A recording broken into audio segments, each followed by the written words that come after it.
Blog Talk Radio. Alternative facts.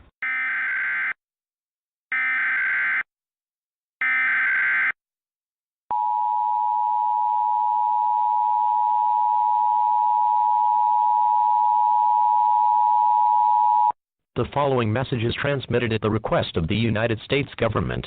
At 12:07 a.m. Eastern Daylight Time, numerous unidentified objects of unknown intent and unknown origin were detected at high altitudes over multiple locations of Earth's outer space by the National Radio Astronomy Observatory, and these objects are presumed to be some form of controlled aircraft. It is not known if more of these aircraft will arrive, or if they will attempt entering Earth's atmosphere. United States citizens are encouraged to monitor local media outlets, as more updates will follow as information becomes available.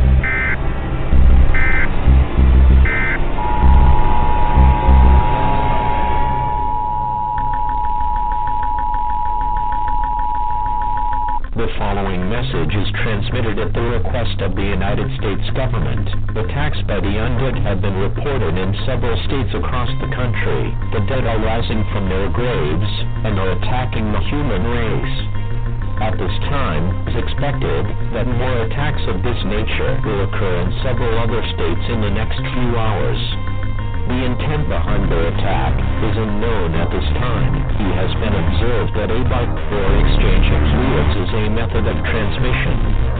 This is an extremely dangerous situation if they crave the taste of human flesh. It is not known whether this event will last for hours, days, or even longer. Stay calm, as authorities have been dispatched to deal with these creatures. An all-clear siren will be sounded when this situation is under control.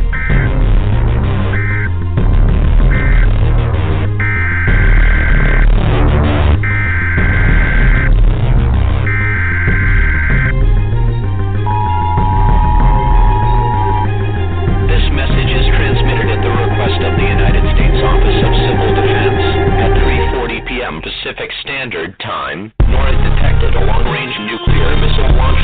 This missile is believed to be headed in the direction of all residents within a 400-mile radius of this area should seek a fallout shelter immediately.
Welcome to Within the Chaos with your host, Rodney Shortridge, and co-host, Robin Dalton. Well, good evening, everyone, and thank you for joining us tonight. You can listen in by going to blogtalkradio.com/Within the Chaos, or listen in by phone. You can dial 323-870-4197. And you can also call in to ask questions to our guests at the same number, 323-870-4197. From deep within the heart of the Appalachians, I'd like to welcome everyone and thank you all for listening to Within the Chaos. My name is Rodney Shortridge, and I'll be your host tonight, along with my fiery redhead co-host, Robin Dalton. Hey, y'all. Tonight, our special guest is Michael Huntington. Michael is a paranormal travel writer, researcher, and artist who has had a lifetime fascination of weird stories and strange encounters, especially UFOs. Michael's traveled to dozens of strange locations each year with his wife and young boys, documenting what they see. His photos and articles can be found on all social media and on his Huntington Strange Travels blog. His first travel book, Strange Travels with Michael Huntington, 2014-2016, will be available this year. I want to take a minute and express our thoughts to the tragic events that happened in England. Our hearts are with them. And I also like to give a big old shout to my cousins up in Ohio, Jennifer and Joe Shortridge of 222 Paranormal. If you get a chance, check out their talk show, and you can find them on Facebook under 222 Paranormal. I want to also give a big shout out to all our new friends we made this weekend in Robinsonville, North Carolina, and especially to the Moon. Can you hear me? Wait a minute, let me try this. I think I figured out what causes that.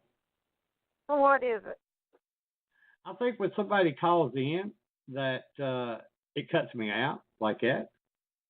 Because as soon as I seen the number pop up, you're like, Rod. Rod. So I believe I'm going to have to tell people to start calling in a little earlier. Maybe okay, where so.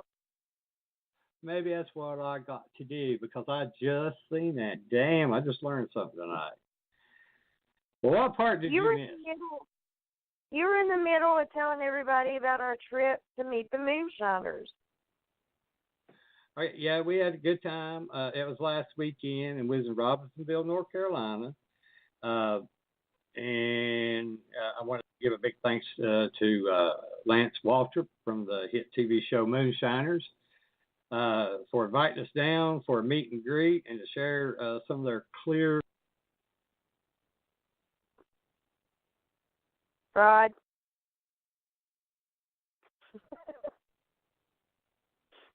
Rodney.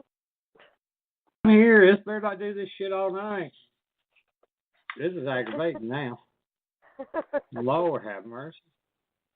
Well, anyway, we got to meet the Moonshiners this past weekend. Yes, it's a ball. And also, the Creative Photography Club will be having a spring and Easter bunny themed photo shoot located at Tractor Supply, Pounded Mill, Virginia, on Friday, April 7th from 11 to 7, and then Saturday, April 8th from 11 to 7, and Sunday, April 9th from 11 to 6. So, Robin, how was your week? Seeing how I'm having a hell of a time right now. Well, my week has been the same as always. My most exciting was, of course, going and meeting the Moonshiners all over the weekend. But other than that, just the normal ho-hum of the getting to work all week.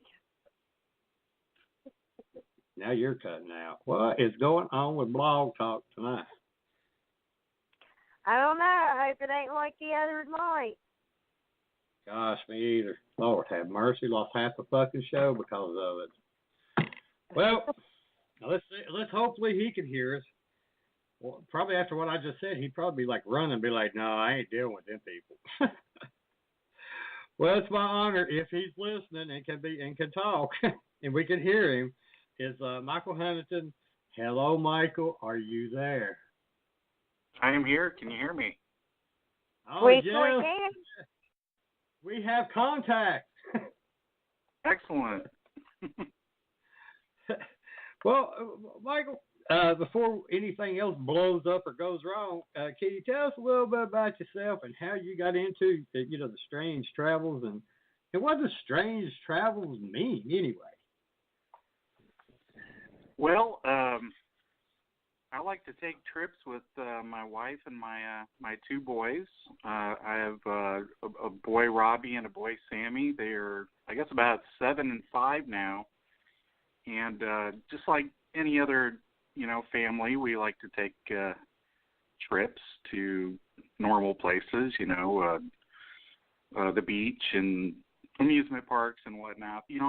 When I plan out trips and you look on a map, if you know your subject and you do your research, you can find that along the way, there's a lot of interesting things to see. Aside from just roadside attractions, there are a lot of weird and interesting places with some interesting history. There are haunted houses in pretty much every town in America. Urban legends and such. There's UFO landing and encounter sites pretty much everywhere between point A and point B in the country. And there's also a lot of Bigfoot and cryptid sightings. So I started pinpointing a lot of these locations down in detail on GPS a few years back, and we just started when we started planning trips, we just got the idea of just stopping off at these places and documenting them and checking them out. I've always kind of been into the paranormal subjects, especially UFOs, going back to when I was a kid. I'm not a kid now. I'm almost 50, but I grew up back in the 70s. This sort of part of that culture, if you remember. And I've always wanted to visit, some of these famous weird spots, and that's what we do. It's strange travels, It's little strange spots that we hit along the way. Well, Cool. do you plan a certain time of year that you go on these travels, and is there anything specific that you're looking for, or is it just whatever you come upon? Well, probably about I guess like 4 or 5 years now, I started putting as a project just GPSing in detail some interesting spots, and I don't mean like, okay, here's a town or something. I mean, I researched like a UFO case down to where a person was standing or a vehicle supposedly landed, because as a UFO researcher, I think if you're going to visit those spots, and it does benefit to know the history, that you should be able to know the layout of the land and where everything's at. So I started pinpointing all this stuff, and it gradually turned into specifically planning out trips and planning out spots along the way, and it's evolved to what it is. We do plan things out like year or two ahead of time. Sometimes I've got trips planned out 5 years from now that I want to visit. You do want to be at the right place at the right time. I prefer to try to be at some of these places if they have, an anniversary festival going on, or, something significant is occurring. And we can talk about that, with the Kelly Goblin encounter. There's some interesting stuff going on that is coinciding with their anniversary this year. And yeah, it's sort of become an effort now to document these things and write about these things and collect these things and share them with people, because there's actually a lot of other strange travelers, weird travelers, legend trippers out there. It's sort of a way to vacation now. It's a way to hit the road, see interesting things along the way. Okay.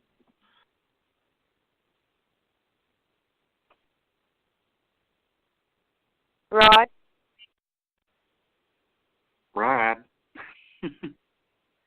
Rodney? Well, since he went MIA. I'm still here. Let me. So I'll just How about go now? on with that. Can you hear me now?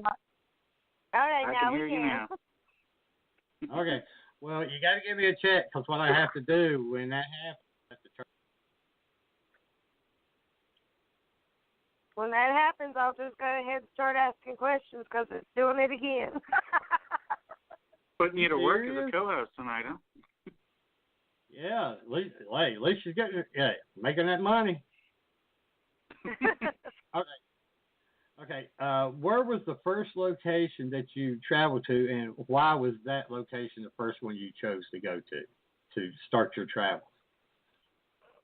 Well, I'm in Cape Girardeau, Missouri, which is about an hour and a half south of St. Louis, and we're right on the Mississippi River.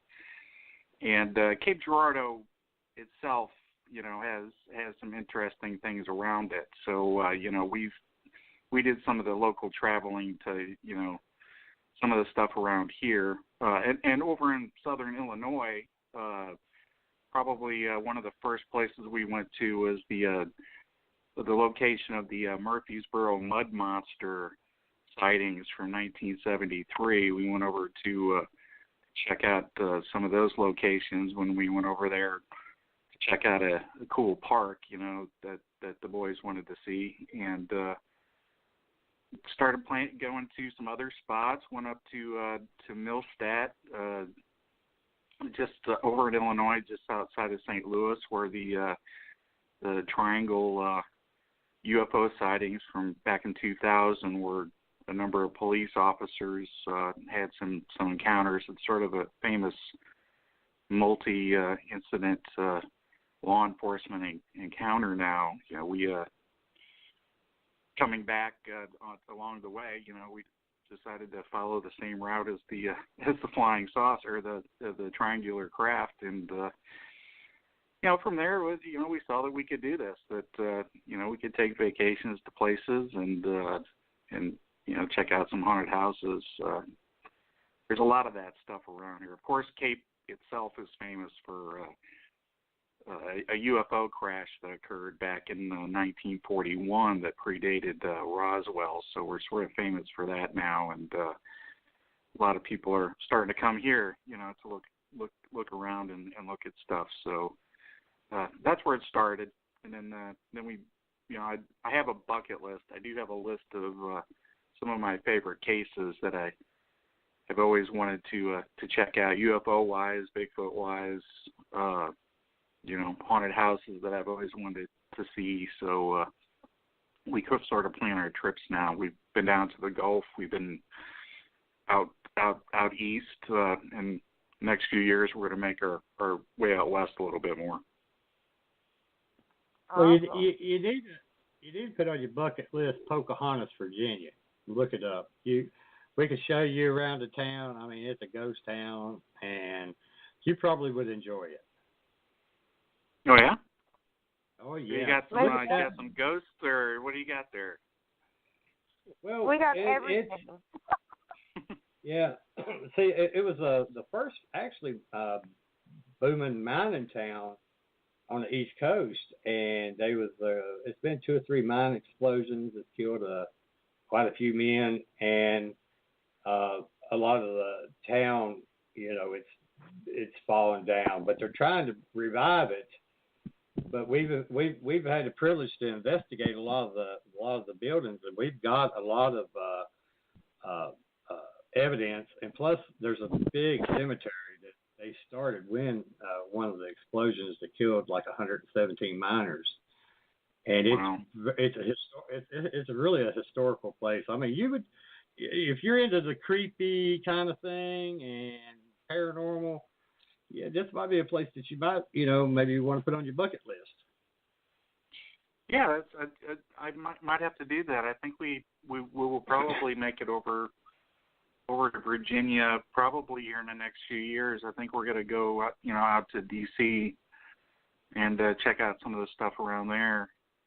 So yeah, maybe we will make it down to Virginia, because we'll be out there checking some stuff out. Might have to see what we can come across. Yeah, I normally, my boys are a little young, so I don't take them like ghost hunting, late at night into really dark places. I mean, they've been to some creepy spots in the daytime, and they've been to some of the most haunted locations in the country, and they're only, 5 and 7 now. But yeah, I don't really do too much of the really creepy stuff at nighttime. But here they'll be getting older here in a few years, so we might have to start doing some ghost hunting. But yeah, that sounds pretty cool. My parents would have done that with me. I know. Yeah, that's part of it too. A lot of it's like, when I was a kid reading, some of these tabloid magazines and newspapers and some of these books back then, and watching some of those cheesy documentaries and TV shows. I always thought it would be cool to, hey, let's go see where something went. But yeah, my parents weren't as adventurous, I guess. But yeah, I think they're getting a sort of a unique experience through this. They're sort of like party boys now. They've actually, yeah, they've been to a lot of places, probably more than a lot of investigators. There's a lot of people in the paranormal world that they might have gone to a few places, but yeah, my boys have gone to quite a few spots. I don't know if they're up to Hardy Boy level yet, but we'll see here in a few years. Well, they're getting there. So what made you decide to start a blog about your location? I'm sorry, what? What made you decide to start your blog on all these locations? Well, yeah, I'm not rich by any means. I still work for a living, so it's sort of, it went from a hobby to a little bit more than a hobby, and, I'm not quite to like a big professional level, to where I can quit my day job yet or anything, but, the technology is a lot easier now. You can post good pictures and write up good little stories and share them through a lot of different media now, and even if you haven't published a lot, you can still reach a lot of people. I think all the with all the groups and everything through all the different social media, I get thousands, maybe tens of thousands of people that are able to look at some of these things that we do, and a lot of it is to document and to educate people. There's a lot of people that are interested in these things, in the different fields, but maybe they haven't heard of, a certain case here or there or whatever, and it's good to point out the significance of some of these things. I do have a background in UFO investigations. I go back as a investigator all the way back to the late 70s when I was a member of the Aerial Phenomena Research Organization. That was a group that started, I guess, back in the late 50s or 60s, So I've sort of been into the UFO thing for a good long time as somebody who's been into the serious research aspect of it. And I do think that we need to document a lot of these historical cases and share them education-wise with in the field and other people. There's a lot of TV shows and radio programs that discuss things, but they tend to be sensationalized quite a bit, and a lot of the facts kind of get wrong. And I come from a philosophy of science background as well, so I'm interested in investigating these cases, preserving them for history, and also promoting a lot of the local history and the cultural benefits of a lot of these things. So there's a lot of different ulterior motives there. It eventually we'll probably get some books out to share with people, but it's the whole intent is just to try to share things with people, and hopefully we'll get the blogs a little bigger and better and going more, and we can do more and more traveling. Well, that's cool. Sorry, I lost my voice there for a minute. I apologize. Rod, are you there? I'm here. You're next. Okay. I was just making sure you were there. It got really quiet. So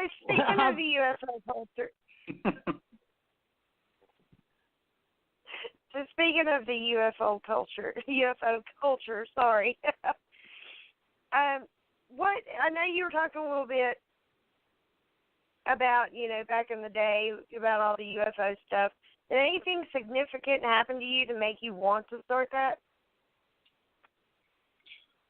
Well, yeah, I have had my own encounters, my own interesting little things. I'm actually pretty skeptical in a lot of ways. I couldn't tell you what I saw, to say that it was from here or there or wherever. But I have seen a classic flying saucer. I have seen a strange creature appearing through my my grandfather's window out on his farm when I was a kid, and I guess it could have been some kind of a Bigfoot creature or whatever. Or, I don't know. But yeah, those things definitely gave me a kick in the butt, got me even more interested in something that I was already interested in. But it was pretty much pervasive throughout the culture growing up in the 70s, and at least for me. But yeah, and yes, a couple of little strange things here and there, but I haven't really had any ghost encounters or ghost experiences. That's still on the list. I've been to some of the most haunted houses in the country, but luckily, or I don't know, luckily or not, but I haven't had anything weird happen as far as that yet. But we'll see. Now, see, I would say that's unlucky. Yeah. Well, you're a ghost hunter then, right? Yeah. That's what we do that and do this radio show. But the radio show it ain't based just basically off paranormal. I mean, we delve into everything, and right. And I like it that way because I learn a lot, and some of the researchers and writers and different aspects of life from other people really helps actually with my research. Mm-hmm. But yeah, I have had one ghost anomaly.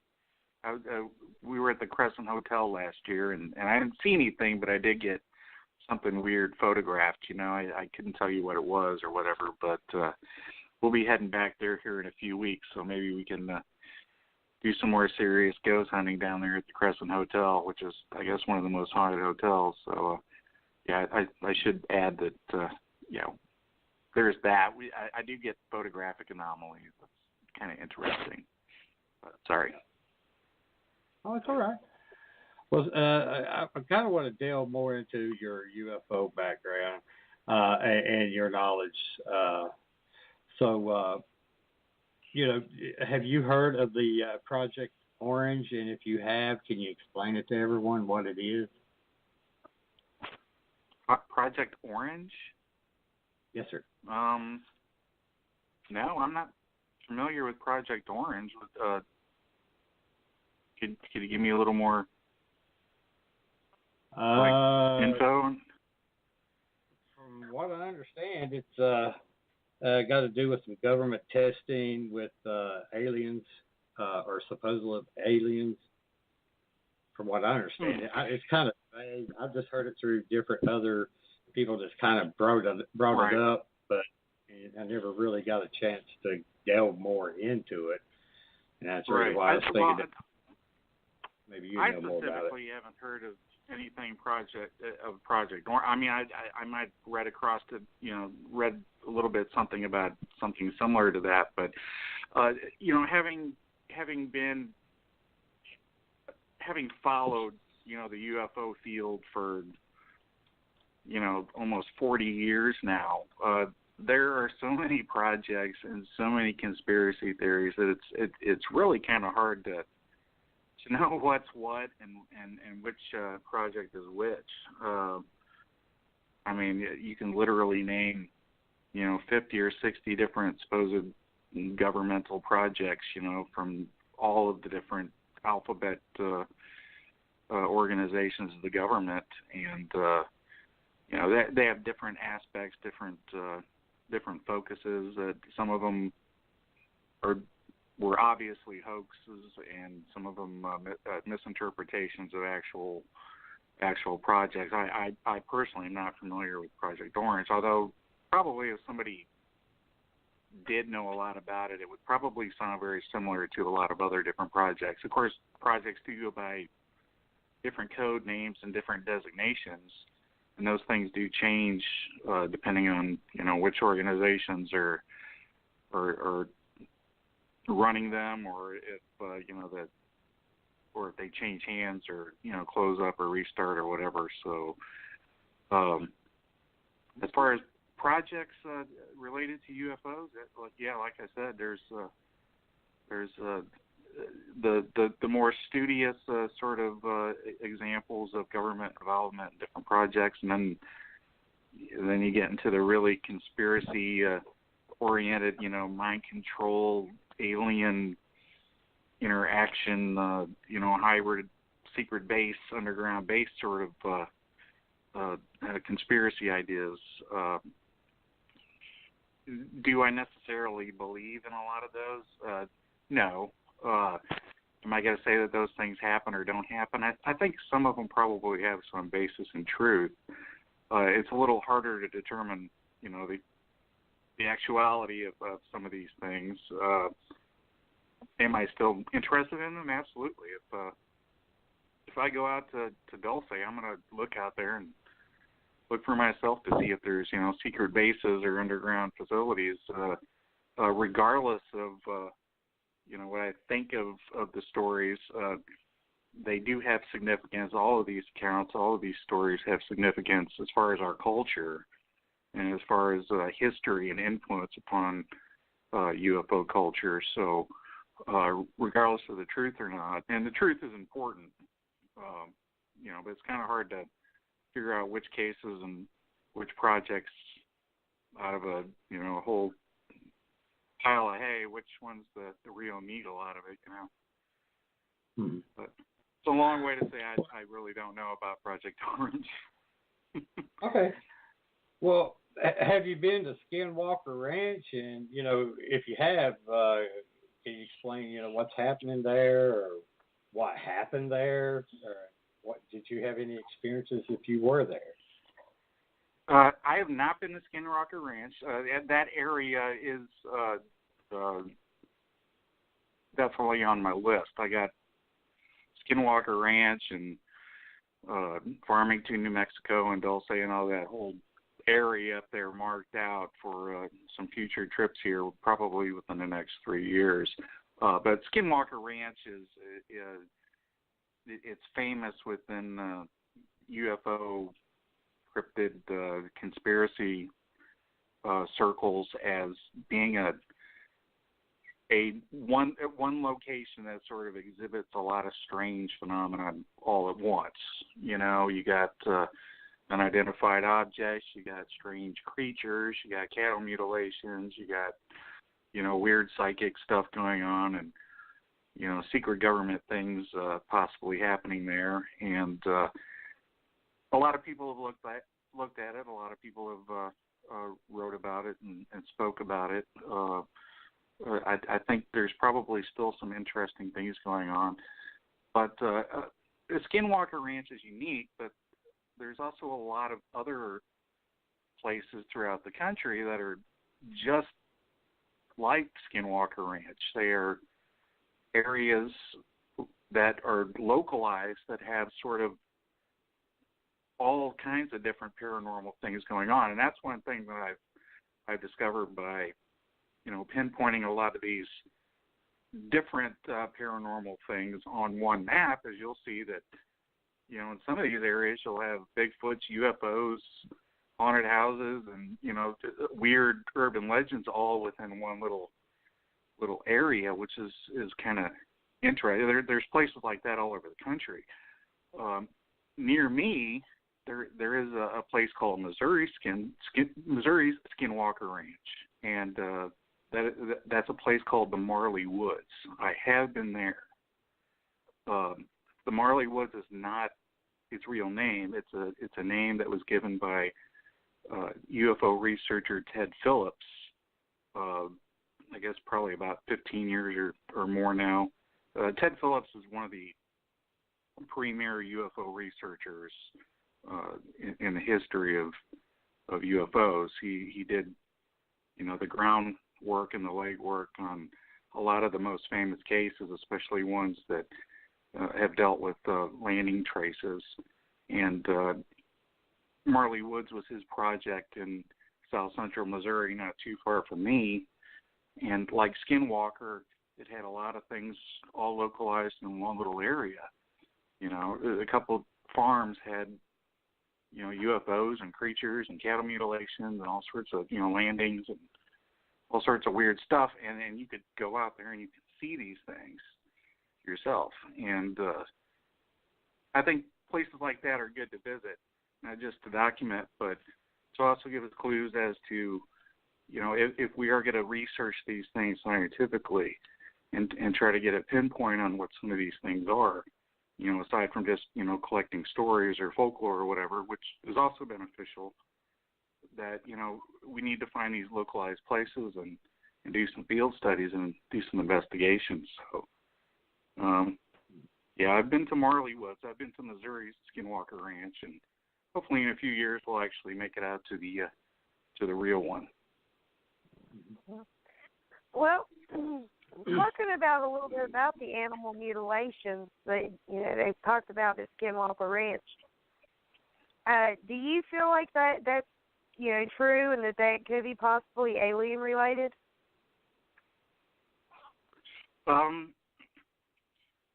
as to the general idea of cattle mutilations, I think it's a lot of times we lump all these cases together, and we expect it to be one thing is the answer to all of them. But I think you have to look at each of the cases individually, including the cattle mutilations. I think some of them are probably, natural, occurrences like lightning strikes or predation or whatever that are misidentified. But some of them are actually kind of strange. Now, as to what the causes could be, extraterrestrials possibility, some sort of secret military investigation or program is a possibility, energy or corporate interest is a possibility that's been put forward, that companies or industry or the Department of Energy or whatever has done mutilations to investigate radiation or chemical pollution, within society. That's a possibility. Could be some sort of creature, some unidentified atmospheric being or something from a different dimension. I think all the cases are kind of, it could have different answers to different circumstances. So as far as Skinwalker, I've heard kind of all the above on some of those things. That there might be some sort of invisible creature out there, interdimensional being, or perhaps even some kind of actual physical craft.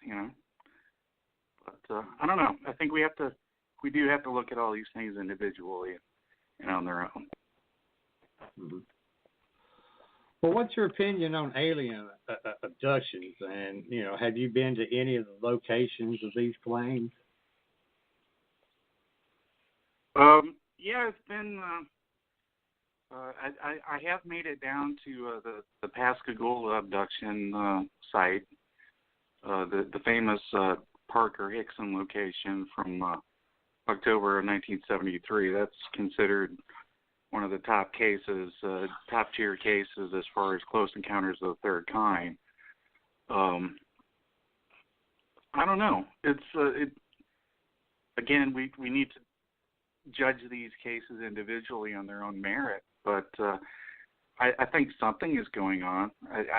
I think some of them probably are maybe some sort of hallucination or mental illness or whatnot, but I think some do have some compelling evidence, some physical components, whether, trace cases or people verifying that there's been missing time or, actual physical effects upon the body or something left within the body.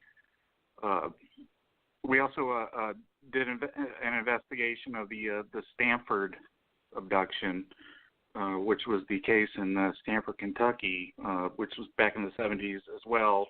I think it was 78, where 3 women were driving in a vehicle and they encountered a flying object and were actually sort of, their car was capturing like a tractor beam of some kind, and they were pulled off to the side of the road. And the next thing they remember was, an hour later, and they're further down the road, and the classic missing time element occurred, along with strange effects on their bodies and I guess nightmares that precipitated further inquiry through hypnotic regression, which did discover that there was a similar story between all of the women of your classic capture and medical examination sort of incident. So yeah, that was the other case. That's an interesting case. That's also one that I think is a top 5 case, and it was heavily talked about in the media back when it happened, because it was actually a National Enquirer front page tabloid story, and all of the UFO groups and investigators at the time were involved. But it's sort of, I don't know, maybe because there hasn't been a book or a movie or anything really made about it, but a lot of people, a lot of younger UFO researchers don't even know about it, So, yeah, we traveled the whole route and we documented everything, because we do think that some of these cases need to at least be preserved for the future study of UFOs, but also, even regardless of what they turn out to be, that there are cultural and local folklore benefits to documenting a lot of this stuff. So, yeah, we traveled the whole route and investigated that whole area over there with that case. What happened? I don't know. I think something happened. Wow. Okay.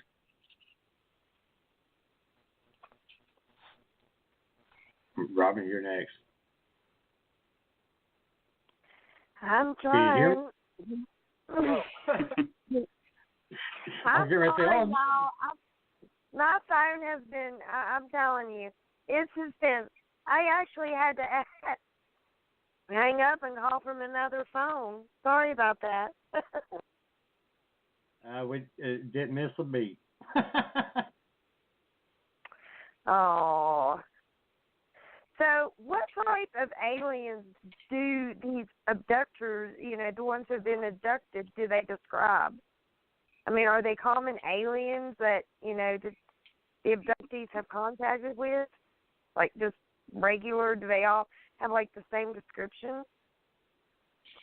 I think that's a good question, and that's changed over the decades, and it's different in different parts of the world. Generally, North America has that classic, gray alien, big head, 4 foot tall, big black eye, sort of, bug-like looking creature. But even that's evolved, over the past 30 years or so from something different. Back in the 60s and 70s, they didn't really have the big black eyes. They had normal human-looking eyes, and it's interesting how things have changed. Could there be different races as some people have suggested. Yeah, some people actually, with their abduction encounters, claim to know what races they are and what planets they come from. That's kind of hard to prove. Right. But yeah, there's a whole folklore now of what different aliens look like, and I guess there's probably maybe 10 different kinds of grays now, gray aliens, and then you got your mantis-looking creatures, and you got your reptilians, and some of it's obviously stories. Generally, in other countries, aliens tend to be more alien. They tend to be more like monsters. In South America, you get like hairy aliens, or lizard-like aliens, or so I don't know. Maybe the Galactic Federation said that this is your area to abduct people from, and this is your area. Who knows? But yeah, it's interesting to see the evolution of how all this has kind of changed. I think generally people are seeing the classic gray aliens now. What planet they're from, who knows? Well, what is the possibility that all these unexplained UFO sightings and aliens and all this by the eyewitnesses are caused by things like fault lines or man-made objects or atmospheric conditions? And with you visiting these locations, have you had any of these experiences? Yeah, that's a good question. But like I said before, I think we need to look at all the locations and the different cases individually. I think traditionally most just regular UFO sighting instances are most, and even believer-oriented UFO researchers will tell you this, that probably like 95% of reported UFOs are identifiable. There are things that people are misidentifying, atmospheric, things, lightning, meteors, planets, whatever. Maybe there's some sort of phenomenon that is occurring that we don't know about. Maybe there's misidentified secret government aircraft, which is, I think, accounts certainly for some of the things that people are seeing. I do think that there's, and we do a lot of this in our travels as well. We visit a lot of aviation and space museums, and we document a lot of the secret government aircraft. Right. And people are kind of surprised as to how weird some of those things have looked, and how weird some of those things have been that the government has experimented with, and that's just the stuff they want you to see. There's certainly a lot of secret stuff out there. I'm sure that would knock people's socks off. We undoubtedly have had drone technology for 20 plus years, and probably some sort of magnetic levitation, or like the big triangles that people are seeing. There's a number of different projects and programs that could account for those. There's talks that we probably have some sort of secret stealth blimp, which is as big as a football field that can hover and shoot off because it's got jet engines in the back, and probably has some sort of invisibility aspect to it, through projection. So I do think that we do have that, just from studying the history of aviation and some of these X programs. That we do have some of these things. Some would contend that we do have stuff from alien technology, from crash flying saucers. I don't know. It's a possibility. But we definitely do have a lot of secret stuff. And also I think, a lot of the unidentified things out there, I do think that there's, as you were saying, certain areas have different things. And some areas are hot spots. I do think that there are localized areas that probably have some electromagnetic geological conditions that create atmospheric anomalies, probably in the form of buoyant plasmas. I think there's a whole unwritten science there that we're actually just starting to discover. I mean, things like sprites, the high atmosphere electromagnetic discharges, ball lightning type stuff, it's just been discovered in the past and verified, just in the past 10 years or so, So I do think that, and this is worthy of scientific investigation, I do think that there are areas, probably places like Marley Woods, places like Hesselen in Norway, places like Yakima up in Washington that probably have some kind of interesting phenomena associated with the geology of the ground, and some of those can probably be misinterpreted or influence how we do things. Hello. So it's good to look at all these things. Oh, yeah, it's always good to look at everything and study everything. So when you do go... I should say, I don't want it to sound like, I'm a total skeptic. Right. Could it, some of these cases be extraterrestrial or ultra-terrestrial or interdimensional beings or time travelers? Absolutely. But I do think that, with the tens of thousands of cases that occur, worldwide every year, probably the real, if that does happen, I think it's very rare, if there's actually some sort of interaction from beings from elsewhere that it's actually, it's not in the tens of thousands, it's probably in the dozens, I think that they're very few and far between, and that's what ufology and researchers need to do. It's the same thing with Bigfoot and ghosts as well. Anybody who has studied those, it's a very similar sort of thing. Not every reported incident is going to turn out to be true. Not every supposed haunted house is going to be an actual haunted house. The real rare instances are very rare, and when you do come across it, you kind of know that, okay, this is a real deal. This is what we need to be focusing on. So,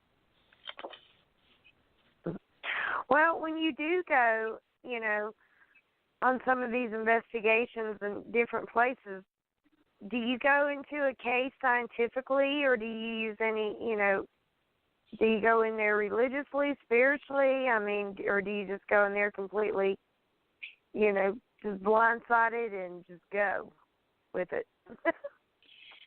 Well, I'm a UFO researcher, and investigator. I'm not like a field investigator. I don't belong to an organization. I belong to pretty much all the organizations at one time or another. But mostly, I'm right now I'm a travel writer. I take my boys and we travel, and I'm looking at it from a documentary standpoint and a way to share the story with people that are uninitiated or maybe don't know much about it. So that's how I kind of approach all these things, And then when I get onto like a UFO location, the UFO investigator in me, comes out, and I want to, see the lengths of things and the dimensions and try to figure out in my head, and also in front of me, how things happened and occurred to see if it makes sense. So. Wow. But there's a scientific part of me, and there's a spiritual part of me, and there's the little boy part of me, and just the curious sort of writer. But I also want my boys to have fun and kind of be thrilled, with the magic sort of these places. My boys did enjoy hunting Mothman out at the TNT swampy area when we went out to the Point Pleasant celebration in West Virginia in September. So we have fun too. We go to all these festivals and these conventions, and they get to see people dressed up in these outfits and get thrilled with the idea that maybe there was some sort of cryptid or a Bigfoot that was actually here at one time, or a UFO maybe landed over here. So it sort of fascinates them, and that's pretty much my biggest focus, is to try to get my kids to be engaged in this and use it as their curiosity as a way to look into science and history and all that. But mostly we like to have fun and travel, so we look at everything from the travel view first. You're an awesome dad. You really are. Well, thanks. My kids might say otherwise. When we're on the road for a long time, if you're in the car for 6 hours, everybody kind of gets on each other's nerves, and have to make threats from the front seat. Don't make me pull this car over. I have to do that. But we got plenty of trips down the road, and I think it's going to be interesting here in the next few years. When they get older, and we can go to some of these big places. Like Roswell and Well, fun stuff. out of some of the different locations you have been, and even on some locations you've investigated, which are some of the ones that had the most activity? The most activity. Well, like I said, I as far as I have gotten anomalies at the Marley Woods. I have gotten anomalies, photographic anomalies at the Marley Woods and at the Crescent Hotel in Eureka Springs. For those who aren't familiar with Eureka Springs, it's considered one of the most haunted hotels in the country. And Ghost Hunters and Ghost Adventures, those shows have done episodes from there. But I haven't really had anything smack me in the face yet. Anyway, I don't know. Around Christmas time, we went to the Real Exorcist house, with Ghost Hunters and Ghost Adventures. Also, I think have shot stories from there, and that's up in St. Louis. It's called that because back in the 40s, the real case that the movie and book The Exorcist was based on, at least parts of it occurred in this house in St. Louis. And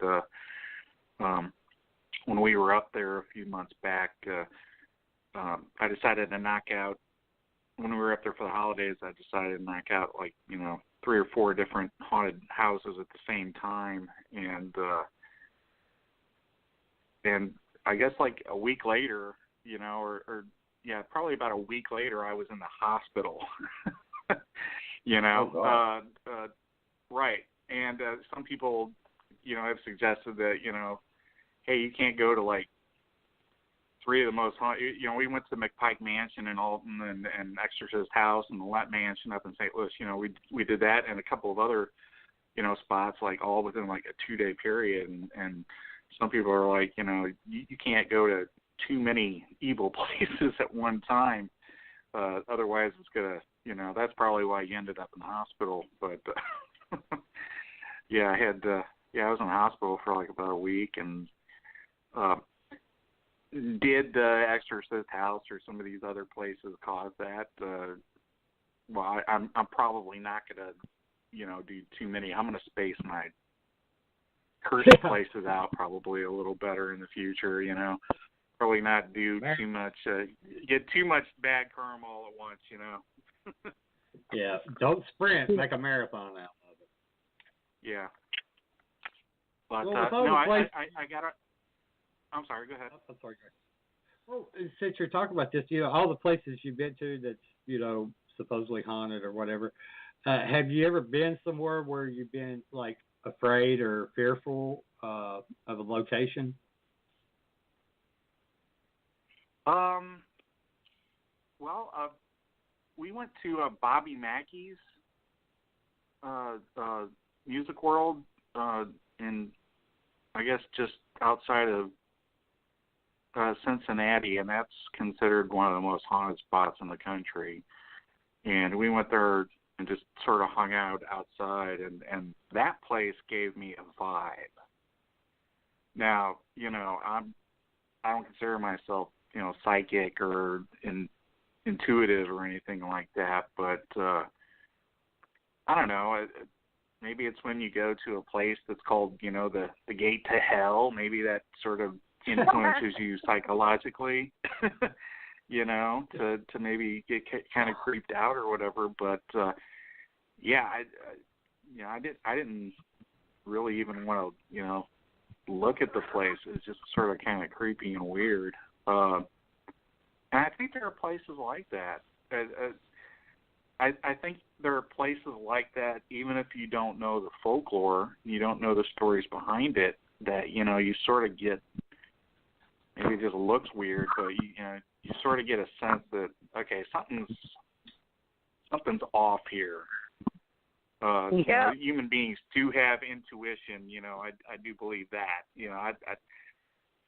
Psychic, I don't know. It's a possibility, but I think we can definitely look at a place and it's interesting to try to figure out, how that works. How a place can influence us psychologically. But probably Bobby Mackey. That was sort of a creepy. I've been in like cemeteries at nighttime, and places that look like something out of a Scooby-Doo cartoon, really creepy, weird-looking sort of spots, and they didn't scare me at all. But this was in the daytime. It was just sort of kind of a weird vibe. But cool. That's well, maybe not cool. That really excites me. Yeah, because we're talking about going down there sometime this year. If you're I guess into the ghost hunting stuff, yeah, definitely. I think probably this year we're going to make our way out to Waverly Hills. We're going to be attending some of the, a few ghost conferences and some UFO conferences and, some different things. And, we're going to be hitting some stuff out near there. So I think we're probably going to do Waverly Hills, and the asylum out there. So I think I might have to go full ghost hunter on that one, check things out. And I think the Pope Lick Monster's right near there too. So there's always one interesting spot nearby another, So if you plan your stuff out and you do your research, you can find a lot of stuff just right there at Bobby Mackey's. There's, you got. There's a lot of haunted locations there in Cincinnati, and there's some weird museums just, within 10 miles of that creepy spot. And we also, when we travel, we look for Futuro homes, which are, flying saucer homes. They're a very rare architectural designed home, and, there's about 20 of them in the United States, and we try to knock those off our list too. They're right near Cincinnati area. There's like 3 of them,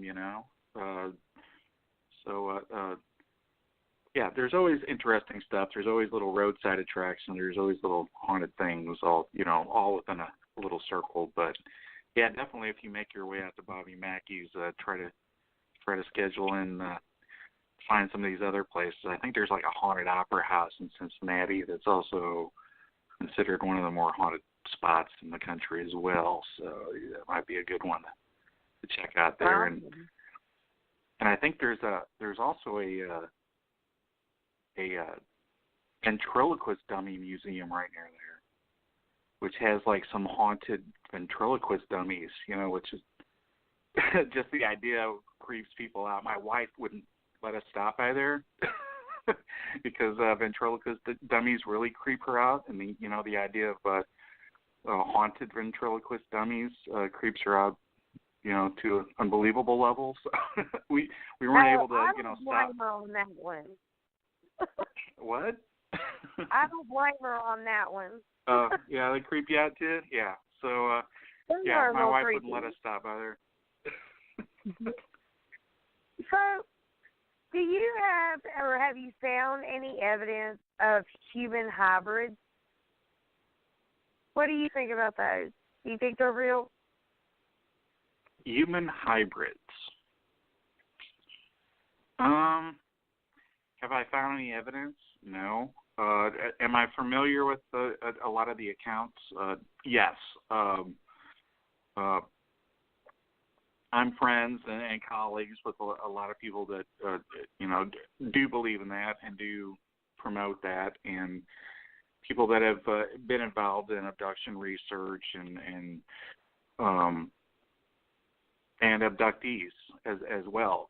I'll be going to a UFO conference here in Arkansas in a few weeks and get to meet a couple of famous abductees, and they will tell you that from their experience, part of the experiments that they underwent were related to some sort of hybridization experiment.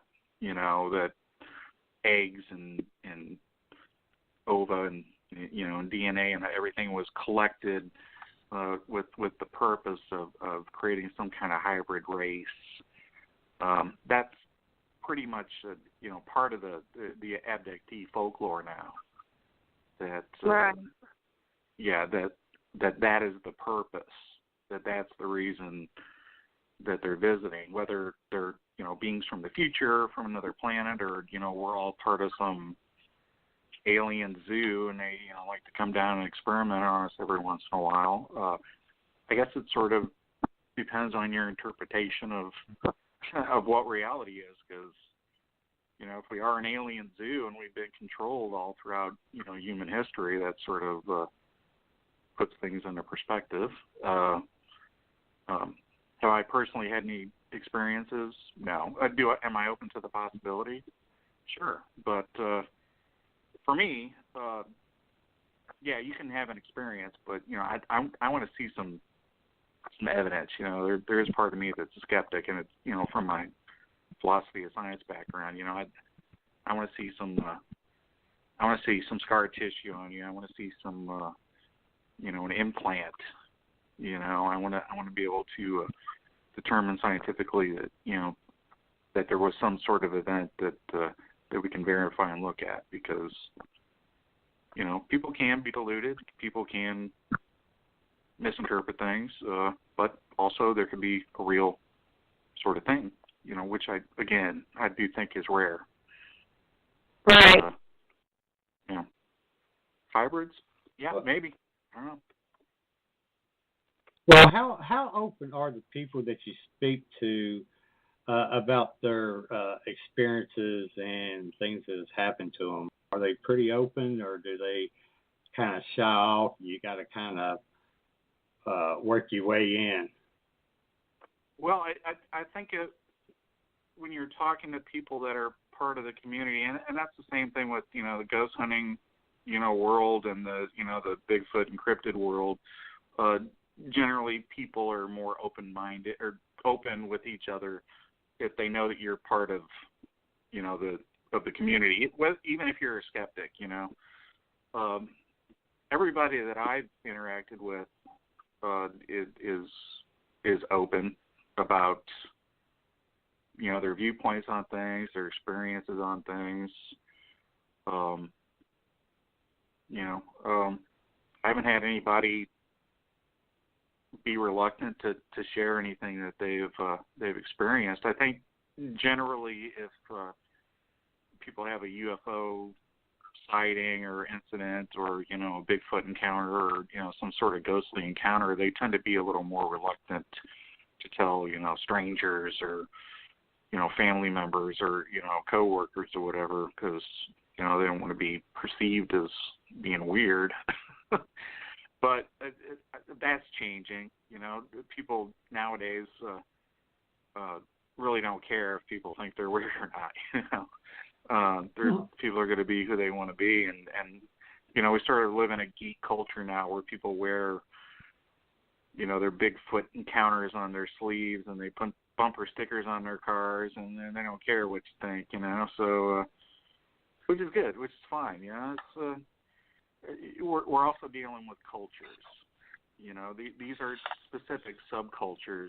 The UFO world, the ghost hunting world, and you're online. You see all the groups and organizations and little cliques, and you got your ghost hunters and your Bigfoot people and your UFO people, and they're specific cultures and communities, and they got their their subgroups within them that war against each other, and you got your celebrities and your scandals and your fights and your every day, and especially because we have the internet and other social media, it's we're plugged into these cultures 24/7 now, and we get stuff on our news feed, and we're able to talk to everybody instantaneously and have instantaneous debates, and it can be bad,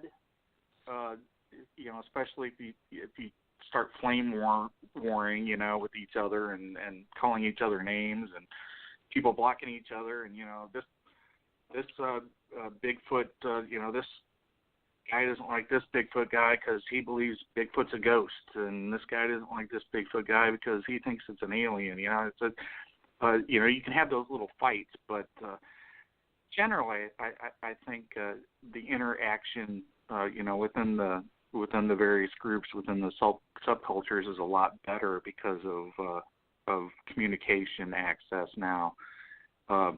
When I was a kid, back in the 70s, and when I started being like a researcher in the 80s, back then you had to write letters, or make long distance phone calls. There was no internet. You had to wait 6 weeks if you're going to write somebody and get a response on something, or you had to make an expensive phone call. Now I can talk to UFO experts in freaking Australia if I want, so it's beneficial. The UFO groups are probably a little more cliquish, but I think there's more interaction now, and I think if people can work together within these groups, I think we can actually start formulating plans to figuring out what some of these things are. Because we can tell stories all day, but as researchers, whatever field it is, Bigfoot, UFO, or whatever, or ghosts, we want to get to the point where we're not just collecting these stories to share with each other. We want to get some evidence. We want to get, okay, if a UFO landed, I want to be able to look on the ground. I want to be able to measure stuff. If a Bigfoot came here, I want a piece of hair, that we can analyze DNA wise. If a place is haunted, I photographic evidence is good. It's okay. It's a little easier to manipulate and do a lot of fake stuff nowadays, which is what we got to watch out for as well. But I want some ectoplasm. I want something I can measure. I want readings. I think the trend is to become a little bit more scientific in all of these things, and luckily these groups, everybody is more open with each other. I think because of the technology and the increased interaction, which I think is going to get better. Mm-hmm. Oh, I agree. Well, do you know of any UFO attacks, like on military equipment, such as military bases, aircraft, ships, or any deaths caused by UFO? Well, traditionally within the folklore, there's probably dozens of cases. A couple of different researchers have. I think Nick Redfern wrote a book specifically just on that, relating to deaths and injuries, caused by UFO interaction. Probably the most famous death would be Thomas Mantell. Back in 1948, he was a Kentucky a pilot with the Kentucky Air National Guard, and he and his squadron were pursuing an unidentified object, and the rest of his squadron broke off, but he went after this, silvery thing up in the high atmosphere, and eventually his plane crashed. Some have suggested that he lost consciousness due to lack of oxygen. But it's probably the most famous death related to a UFO encounter. We have been to the crash site. There's a historical marker there that's at the location. Some of these UFO spots are recognized for their historical significance, and they do actually have legitimate historic markers that are put there by the state and the federal government recognizing the historical significance. And Thomas Mantell's crash was the most famous throughout UFO lore, and he legitimately has a marker there. And there's a few other cases like that of pilots getting close to objects and being injured.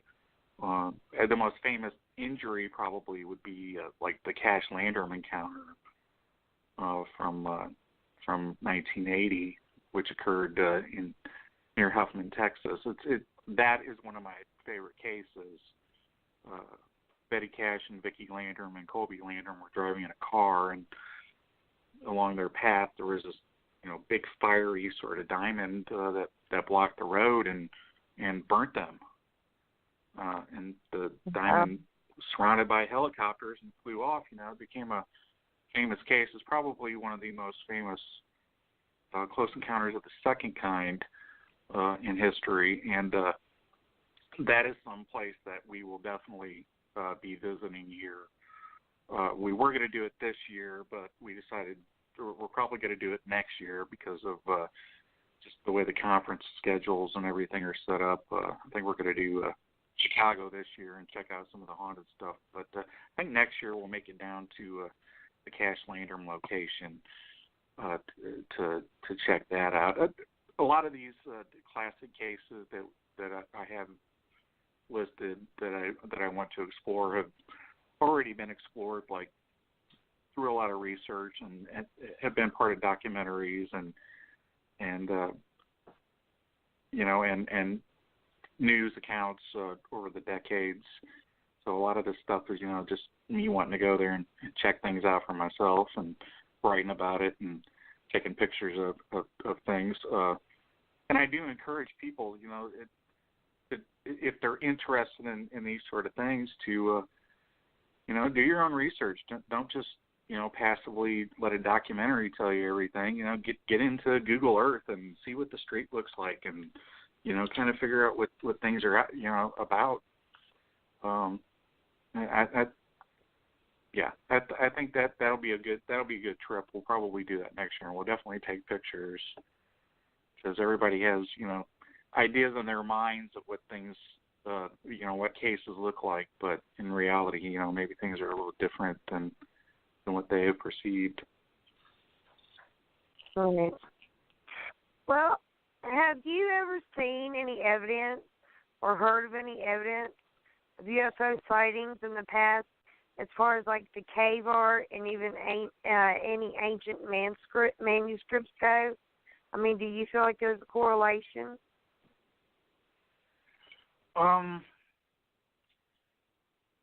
there is within UFO research a significant number of people now, and this hasn't always been the case, who do ascribe to the ancient astronaut or ancient alien theory.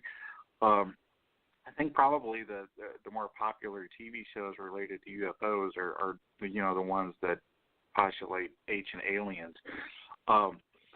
There's a lot of interesting stuff going on there. There's some weird things, whether or not that the interpretation is Atlanteans or Anunnaki or Nibiru or whatever of the various ancient alien conspiracies that one ascribes to. There's definitely some interesting stuff going on there, and it has more and more become part of the UFO lore. I think it's probably its own separate thing from say just account collecting and analyzing and field investigating. It's a little more speculative because there are different interpretations, and even somebody like Eric Von Daniken, who I got to meet last year and got to hear him present. He's pretty much the guy that created Ancient Astronauts when he wrote Chariots of the Gods, back in the early 70s. He would tell you that there can be different interpretations to things, but I don't know. Have I come across any manuscripts or anything? No. But there are some interesting things as far as, design, some of the characteristics of the pyramids and some of these places in South America, and there's some interesting things on, the walls of the, Egyptian temples that are like, what is that? That kind of looks like, a flying saucer or a helicopter or an alien or, some sort of strange device. And, what's the best way to interpret this sort of thing? I think generally if you are going to jump into some of the ancient astronaut stuff, not only should you know the history of the subject, ancient astronauts, ancient aliens, and all the various conspiracies and different theories, that have occurred, but I think it's incumbent that if you're worth your salt, that you should probably do some research in history, that you should also be an Egyptologist, I think there's a lot of people that watch these shows and they ascribe to, the interpretation that they see, or they'll read a Zecharia Sitchin book and, they'll agree with it, but they won't really have a background in Egyptology, They certainly aren't speaking Egyptian or ancient Egyptian, and I don't mean that necessarily as a criticism. I think that any of these fields, ghost, Bigfoot, whatever, I think you need to up your game. If you're going to talk about Bigfoot, I think it's good that you at least have some sort of background in anthropology or primate studies. I think that if you are going to study ghosts or haunted places, that you don't necessarily have to be a PhD or doctorate or whatever in anything, but you should know about psychology, and you should know about electromagnetics, and you should know, about how to do historical research, and there's a lot of different skills in these fields that you need to know about. That's why one of the reasons, like when I'm doing my blogs, that's why I'll include a lot of history, and I'll include, like I said before, a lot of like aviation history, because all of this is kind of tied together, and I think you have to know about plasma sciences and astronomy and physics and geology if you're studying a lot of these UFO reports. Not that you have to be a PhD, but that's the ultimate goal, right? I mean, aside from getting evidence, the reason we're getting evidence is we're trying to impress people that know what the heck they're talking about. We're trying to impress science. We're trying to impress the mainstream.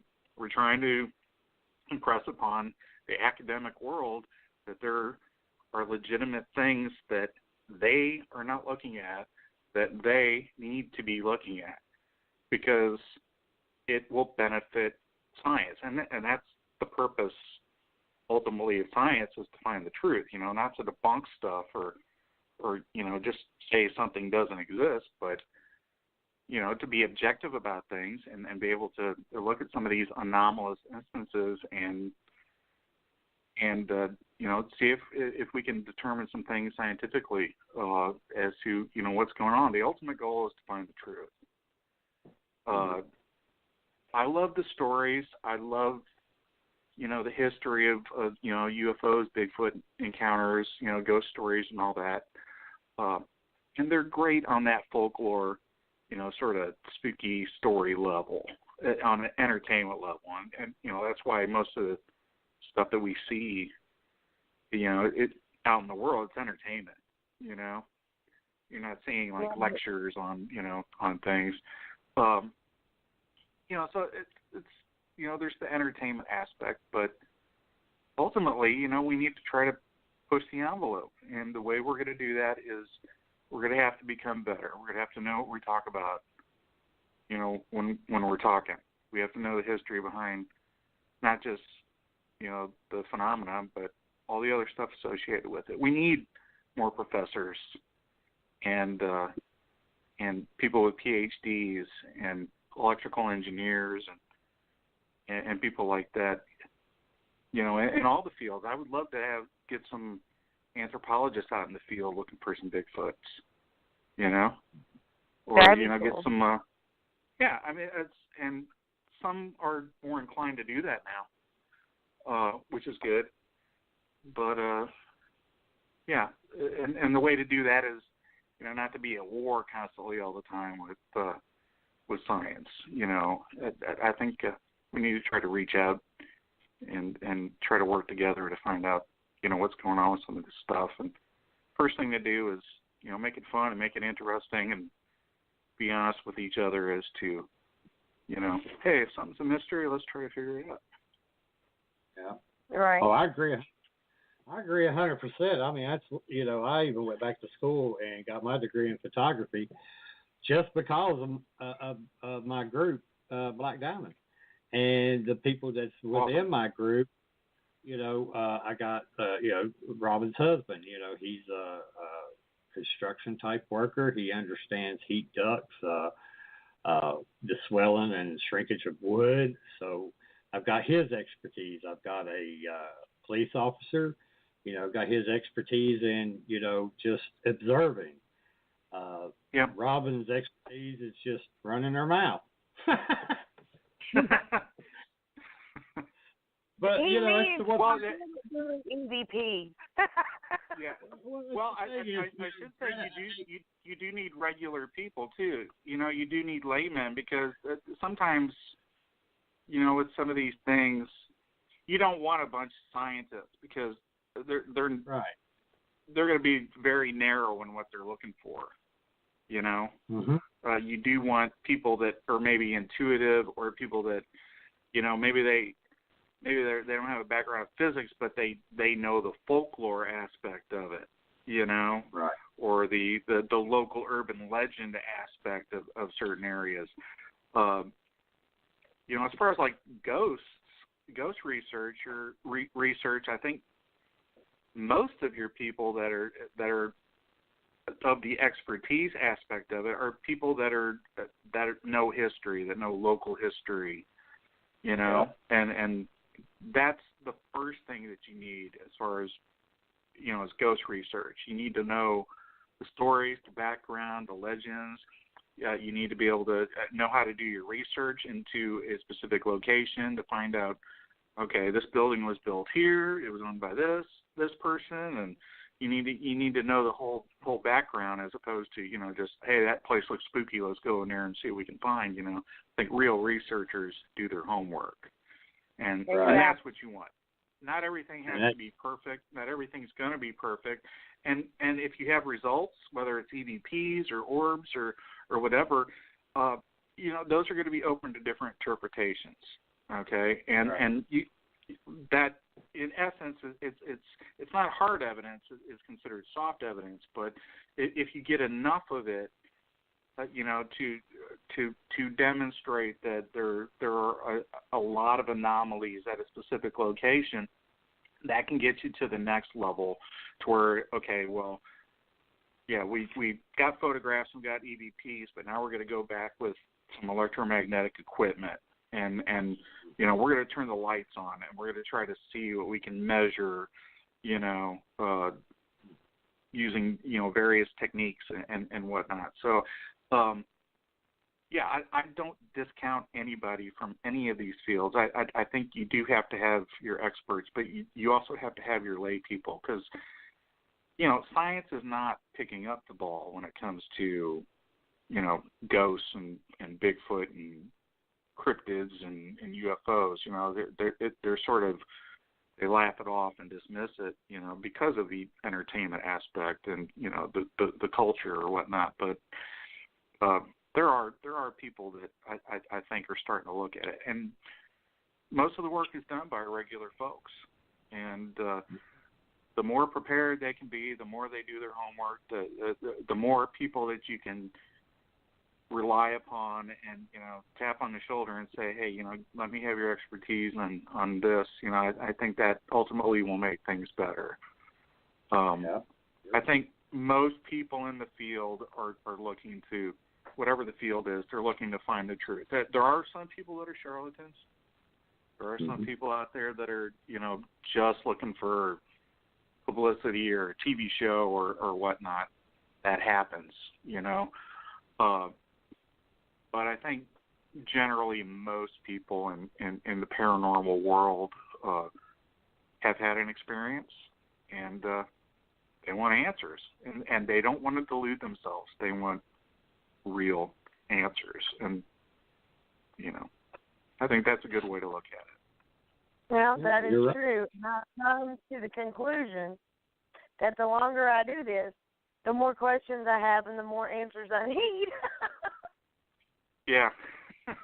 Well, that's life too, I mean, physics deals with the same thing, It's the more discoveries that are made in quantum physics, the more questions are created. So, that's you just got to keep the ball rolling, and hopefully down the road,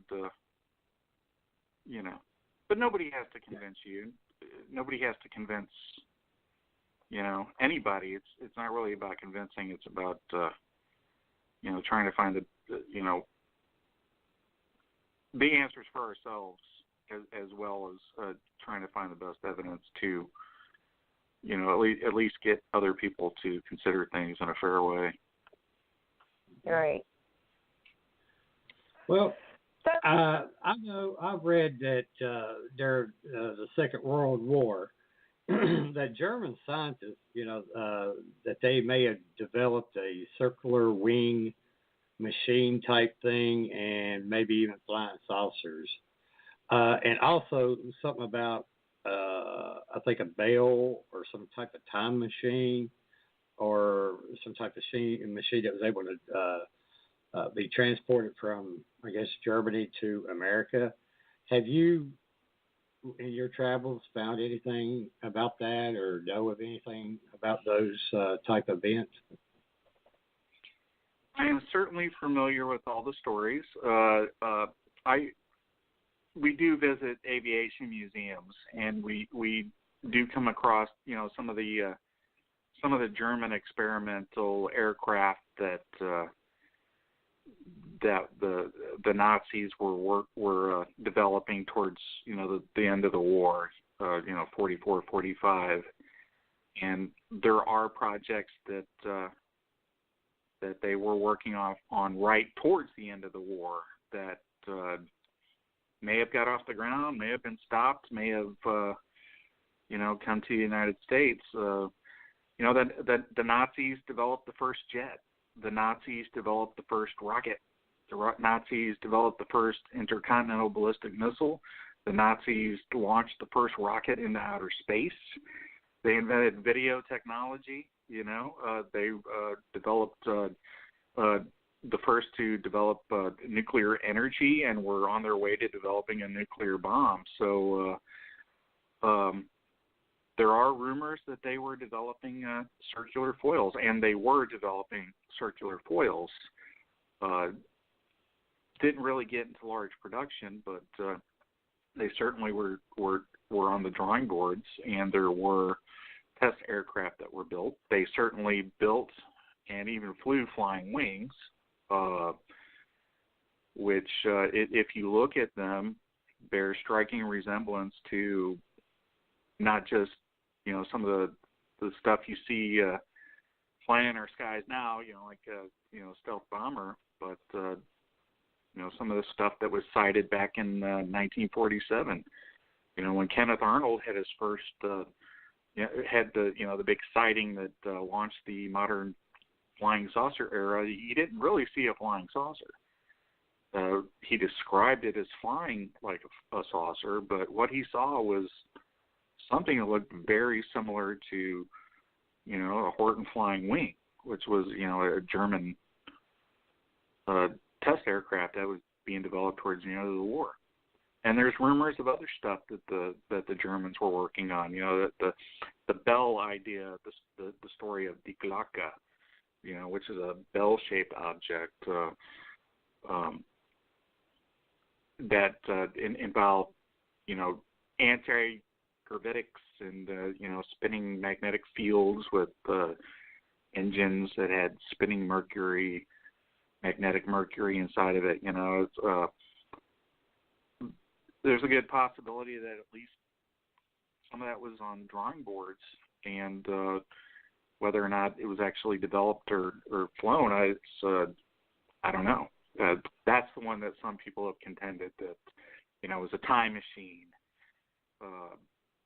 I don't know how they really get that, other than, whatever crashed in Kecksburg back in the 60s kind of looked like it, and some other people have seen similar sort of bell-shaped objects in hangars or whatever, but we do know that all of the Nazi scientists, well, not all of them, but a good chunk of them that were involved in these aviation programs, these test aircrafts, the ones that created the rockets and these jets, went to the Soviet Union and went to the United States. We scooped them all up. We didn't put them in jail. We created something called Operation Paperclip, where we brought all those Nazis over here and said, okay, you're going to build jets and bombs and, do experiments for the U.S. military now, because, we're not going to throw away all this engineering and technical expertise, and the Soviets got some of those scientists too, so, we're in a Cold War now, so we're going to put you to use. And out of that came NASA. All the paperclip Nazis pretty much built NASA.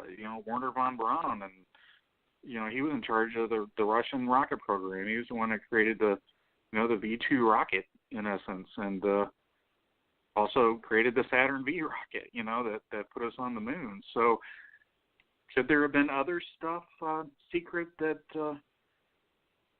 that some of those Nazi paperclip scientists developed over here in the U.S.? I think it's a possibility.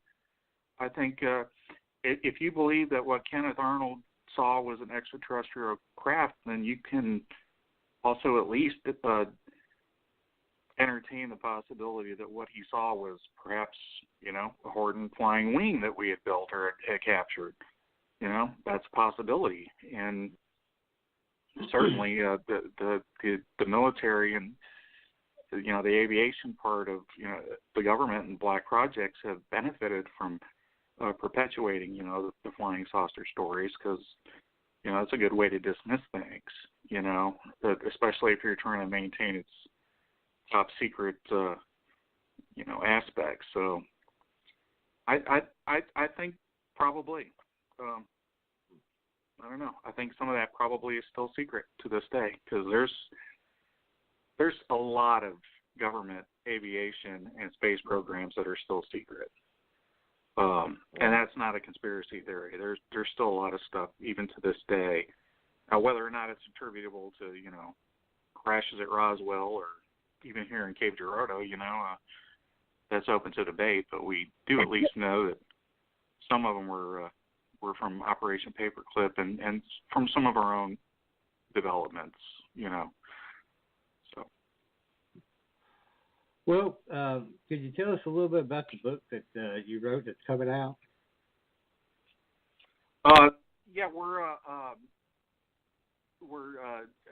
Yeah, I was in the hospital in January, so it's a little bit behind schedule. But pretty much this year we're going to put out a photo journal similar to what you had seen on a lot of the blogs of some of our strange travels, some of the best pictures of locations.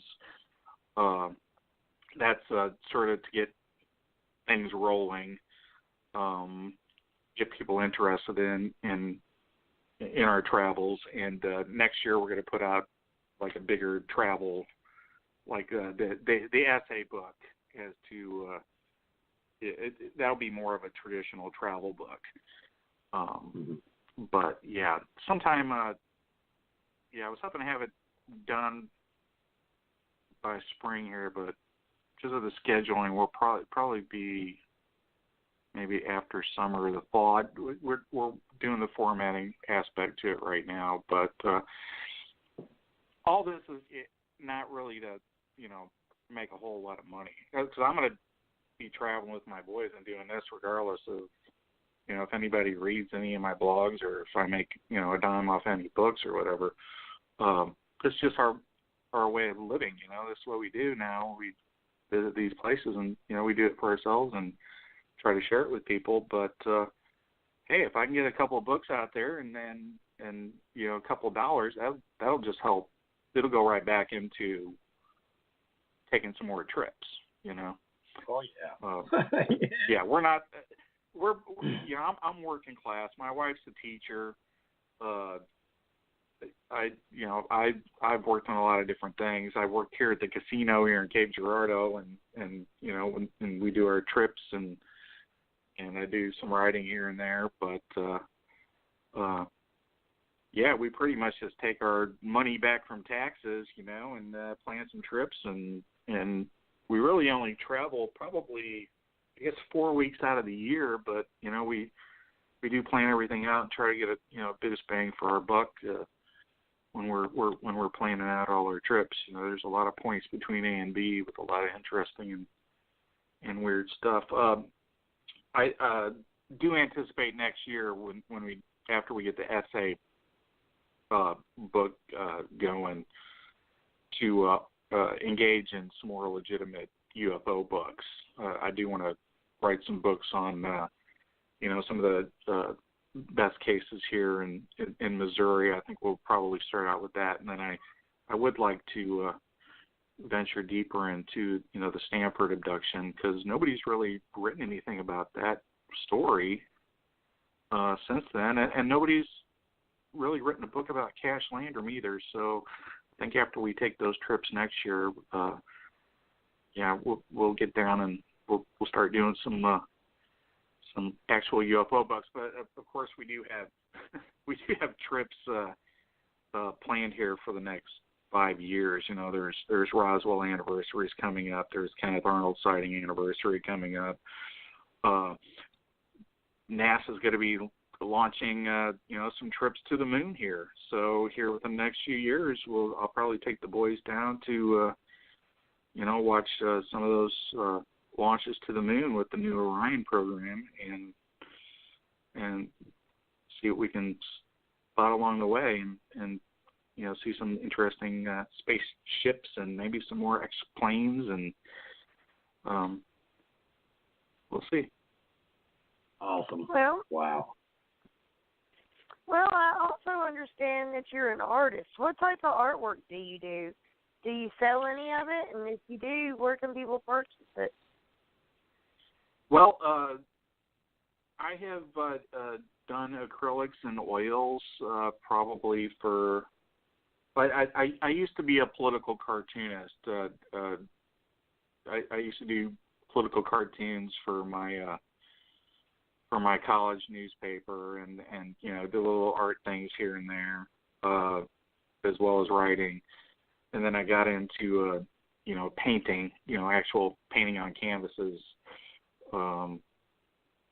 and I don't know, as a weird artist, it was never really about the money to me. I've probably given away hundreds of paintings to people, and they're all over the country. In the past, I guess about 4 or 5 years, I started painting exclusively, UFO, Bigfoot, Mothman, sort of the weird type stuff. A lot of it, reproductions of like famous photographs, because I figured, that's the best way if you're going to analyze a photograph would be to paint it, to reproduce it, so instinctually within your mind it's ingrained, as to what the color and contrast and all that. So I have dozens and dozens of sitting all around me. It's sort of like a little UFO museum of the weird. I got all my paintings all over the place, and they're aliens and all that. I've been focused on the writing here the past year or so, but I think I'll probably maybe start selling or start giving away some of these things. Maybe do some prints of them and see how it goes. But I paint mostly for myself and to help me better learn the subjects that I'm painting. But a lot of that stuff's on the blog. I'll try to share some more paintings here online. But Well, do you have any big projects coming up for the rest of 2017? I mean, I know you got your book coming out and all. We in a couple of weeks we'll be heading down to Eureka Springs for the 30th Ozark Mountain UFO Conference, and there's going to be a lot of big name people there, Travis Walton and Stanton Friedman, and some top people in the UFO field. So we'll get to schmooze with them. We're going to stop up at a couple of famous UFO spots along the way, take pictures of that, and we'll be sure to share all that stuff.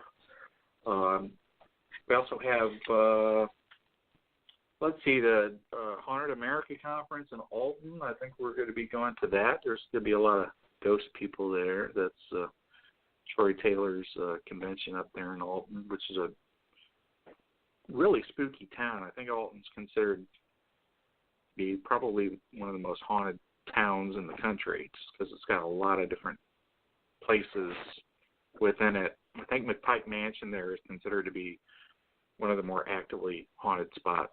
So I'm going to try to take a tour of that.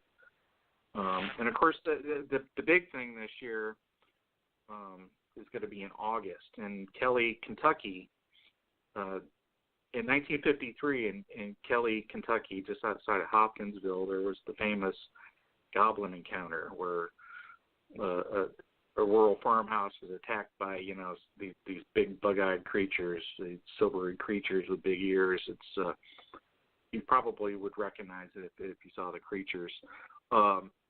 It's considered one of the bigger cases within UFO lore. It's definitely, a big part of UFO folklore. The anniversary of the encounter is going to be on August 21st, which coincides with the big eclipse that is going across the country. We're going to have a total eclipse of the sun. Well, it just so happens on the anniversary of that encounter in Kelly is the same day as the eclipse. In fact, Kelly is the epicenter of the eclipse. It's going to be the longest point of duration right there. So we're going to go down there, and we're going to stand at a famous UFO spot on the anniversary of the UFO encounter, and have our own little celestial event. So that should be pretty interesting. There's be a lot of UFO people and media there. And then we will make our way over to the Louisville area in September. It's going to have the Cryptid Con. It's going to be out there, so we get to hang out with some of our Bigfoot and Monster Hunter crowds. So and then between all these different places, we got weekend trips and little places here and there that we'll stop off at. Small towns with their little local urban legends, and a couple of more famous, not so famous Missouri UFO encounters. We're going to bring those back and let people see those and tell the stories. So got a full year here, and we'll try to get that book out, summertime or the fall, and then we'll begin planning for next year.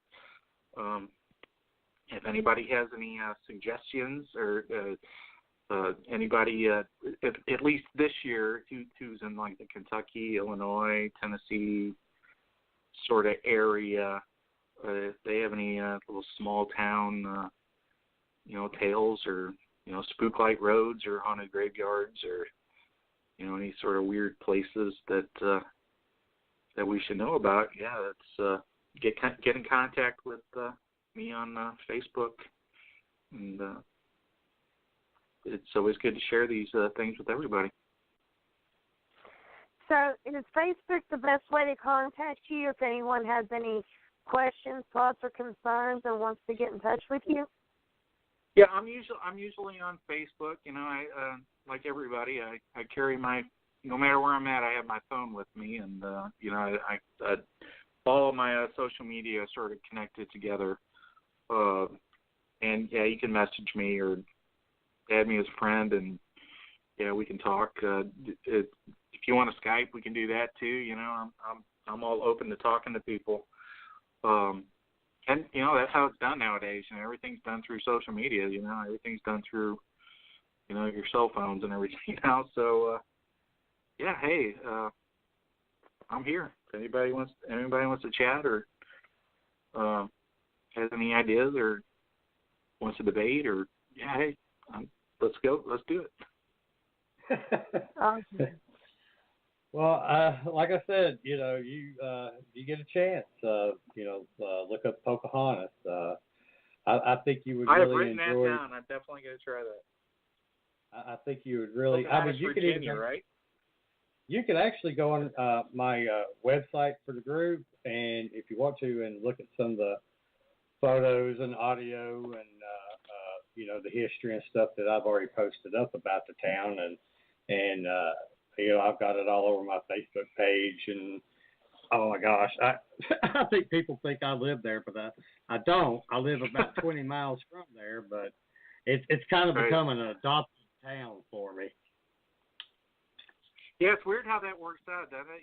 Like old abandoned towns, or it's like you're hanging out there and you're the one that's doing all the talking about it, and people are like, what are you doing over there? It's like there's nothing over there. It's like, no, there's stories, and we got to make sure we don't lose that stuff. And a lot of these small towns, have good stories and good folklore, and maybe something weird happened there that people need to know about, and we should celebrate that stuff. A lot of these towns, could benefit from people stopping by and visiting and looking at some of these weird things.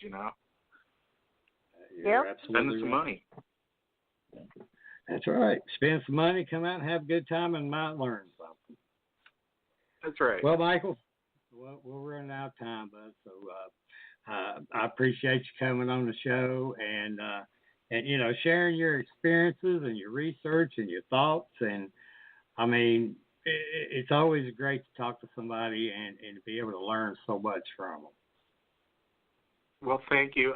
It's been great talking to you. I appreciate it. If you ever want to talk again, if you ever need anything, hit me up. Oh, I sure Thank will. you.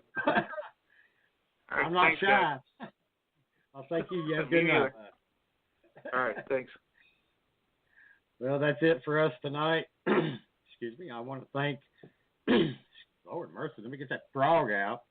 I want to thank Michael Huntington for coming on the show and to thank everyone that took the time to listen in. I'd like to give a big shout out to the Vibe Radio Network and to Holly and Ryan for putting up with us. Also to the first responders and our men and women in the armed services, thank you for your service. Our guest for next Thursday night, March 30th, will be Master Psychic Astrologer, Entrepreneur, Artist, Author, and Life Coach. Jesus, this boy's got a resume. Marcus Camp. So turn in next week to another exciting show starting at 10 p.m. Eastern Standard Time. Everyone to go to our Facebook page, Within the Chaos, and don't forget to like our page to see upcoming guests along with past shows that I post up.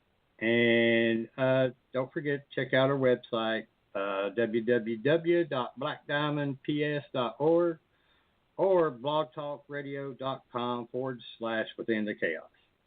Thank you all again. Until next week, be safe and have a good night. Night, y'all.